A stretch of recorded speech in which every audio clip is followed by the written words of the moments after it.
that's why I brought up Wilfred Nonsi. I think Celtic, well, I don't think, we all know Celtic get their fingers burnt by trying to think a little bit out of the box, try to do something modern and a little bit different, and get their version in of the sort of, there's a whole generation of PowerPoint peps out there. There's Big Wilfred, bring him in, give him a shot.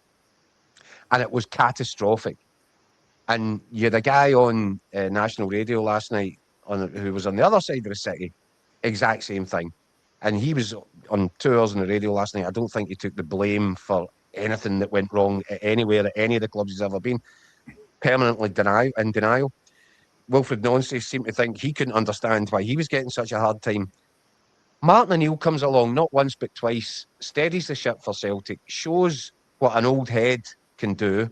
A guy that knows all the tricks of the trade, how to get the best out of people, how to put together a formation, not a fanciful formation, which you must stick to rigidly at all costs, because that comes first. But assess your squad, see what the strengths are, see what its weaknesses are, put out a team that is best able to go and win a game of football. That's all Martin O'Neill's done. He's simplified it. That's what Steve Clarke's been doing throughout his entire managerial career, and most certainly during these qualification campaigns at Scotland.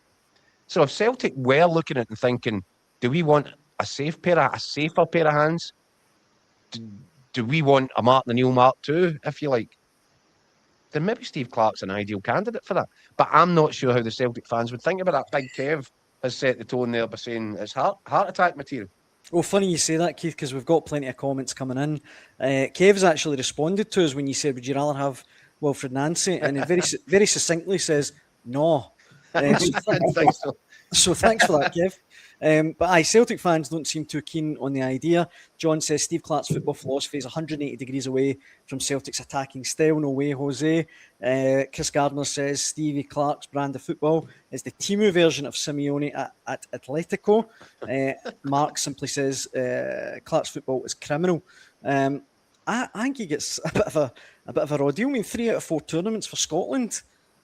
And I also think, Daniel, listen, there's 2 or 3 parts to this I'd like to pick up on from what Keith said.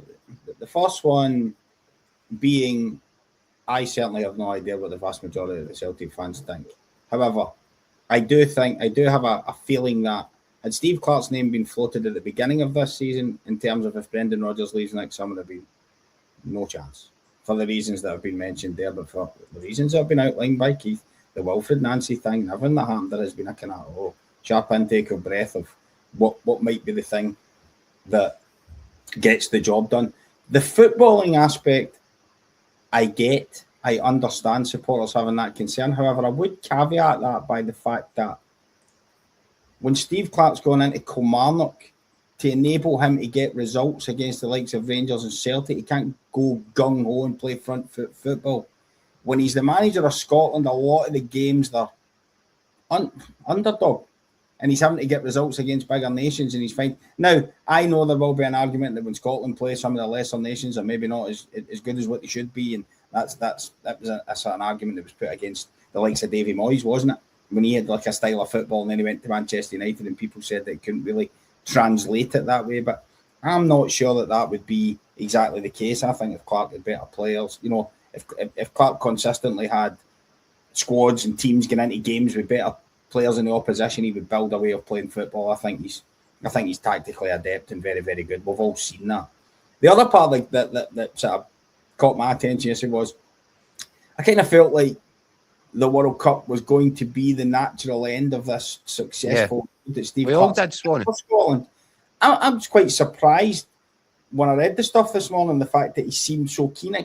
I don't know whether that, listen, I dealt with Steve Clarke plenty during his time when he was at Kilmarnock. I know that he doesn't say things without reason. He's not going to say something willy-nilly.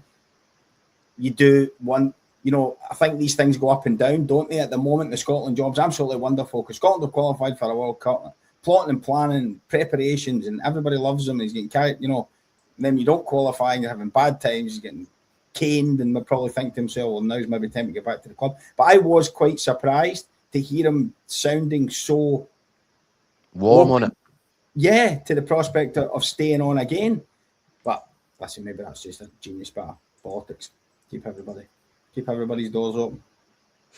I don't know, Swanee. I'm the same. I wasn't there, felt, Keith, so you're better qualified to speak about it than me. You were sitting right in front of him, and I know what it's like when you speak to someone and how, you know, you can tell body language and all that. So you're certainly better at telling the people than I am, because I wasn't there. Yeah, like Swanee, I wouldn't say that. You listen. You've been around Steve Clarke as much as I've been around Steve Clarke, but I was quite surprised.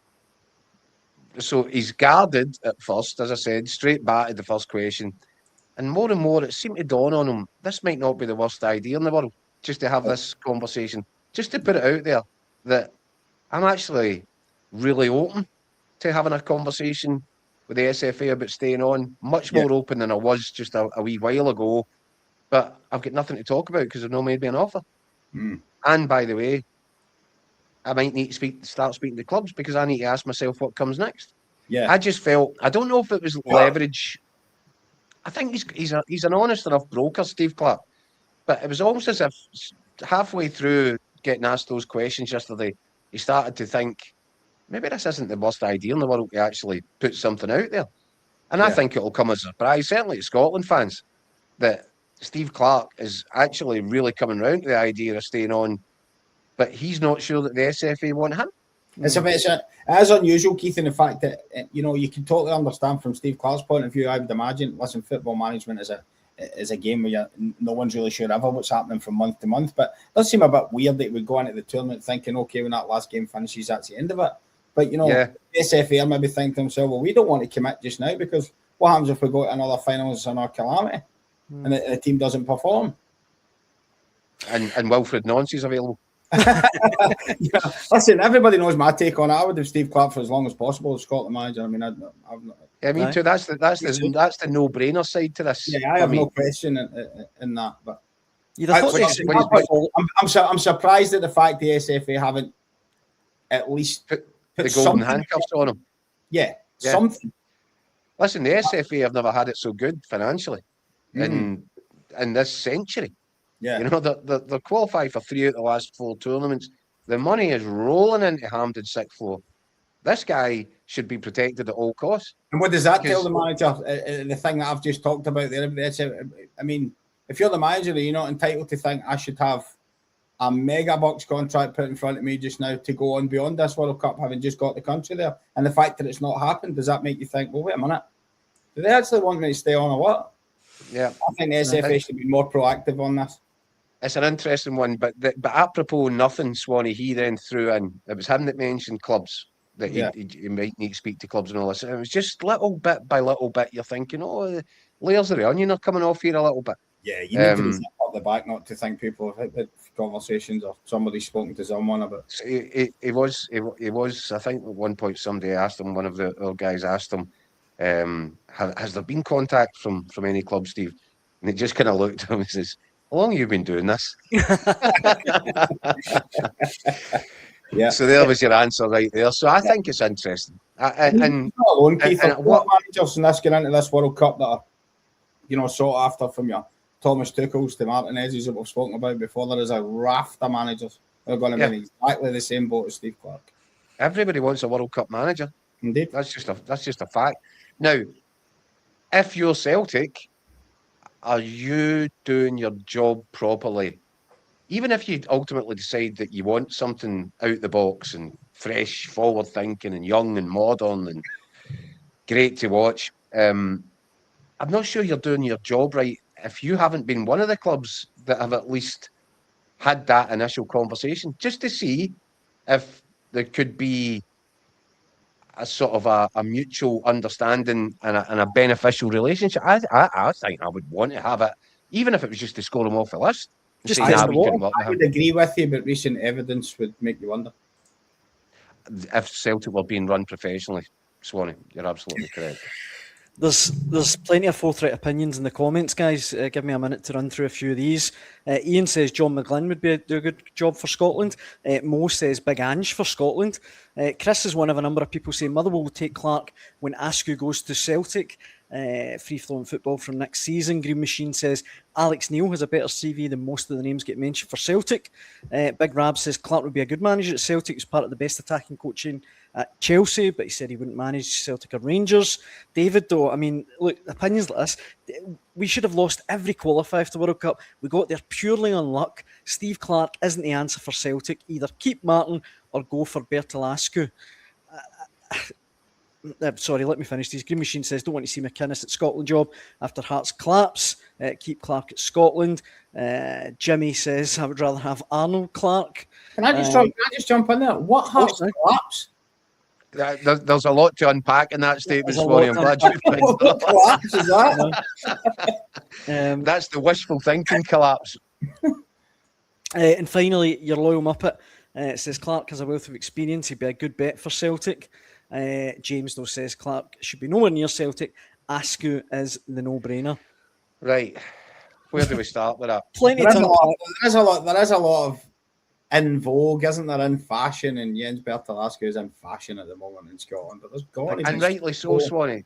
And he's been brilliant this. He's been brilliant this season. His team are good to watch, and they play some good stuff. And the argument I've heard put forward, which I think is a correct one, if he can, what he's doing with the greatest of respect to the players at Motherwell, with the budget that he's got and the players that he's utilising at the moment, what you could do with a higher standard of player. If he's managing to get some of these boys play the way they're playing just now. And a bigger budget, yeah. And a bigger budget. I get that. I get all of that. But there's got to be a lot of other candidates out there. There has to be. Here's the thing. And this is, so we've just talked about, Wilfred Nosey obviously was a high-risk candidate, right? And Celtic, for whatever reason, decided they were prepared to take that risk. And they did.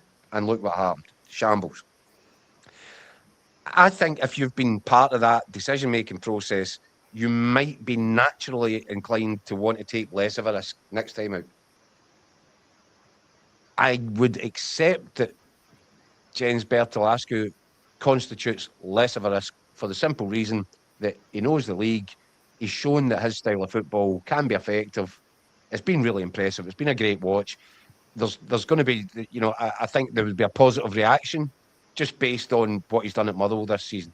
So that they're all the kind of ticks in the box for Askou. But there is another side to Askou, and that is he a one-season wonder? Could it be that the sort of Jimmy Tellin factor now? There's been a lot of big games this season, Keith, where Motherwell have failed.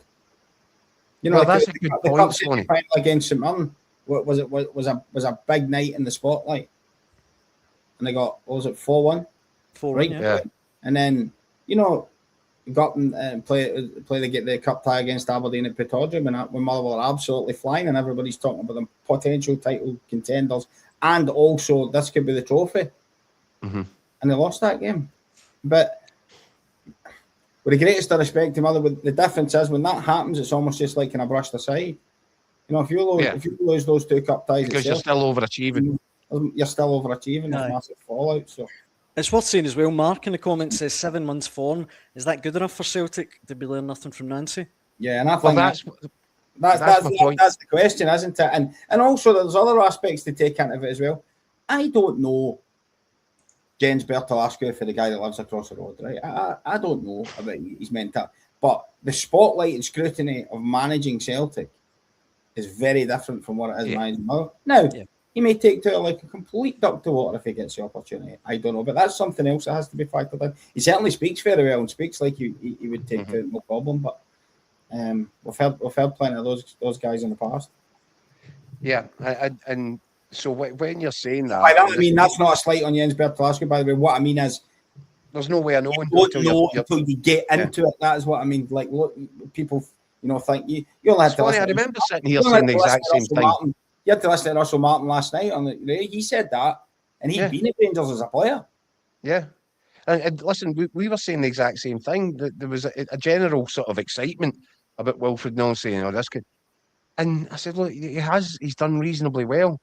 You just do not know until you're confronted by this environment if you're going to be cut out for it or not. Mm-hmm. That's what I'm saying about Jens Berthel Askou is at least you can put a half ticks at least in that box because he's well aware of Scottish football. Yeah. He's well aware of the size of Celtic. Nothing about it should come as a surprise to him, whereas everything seemed to come as a surprise to Wilfred Nosey. So that's advantageous in terms of putting a case forward for Askew. But one of the comments there was at Mark that said, "Can you give him this job based in 7 months?" Mhm. I think that's a as excited as I am with Askew and everything he's done. That's a valid comment.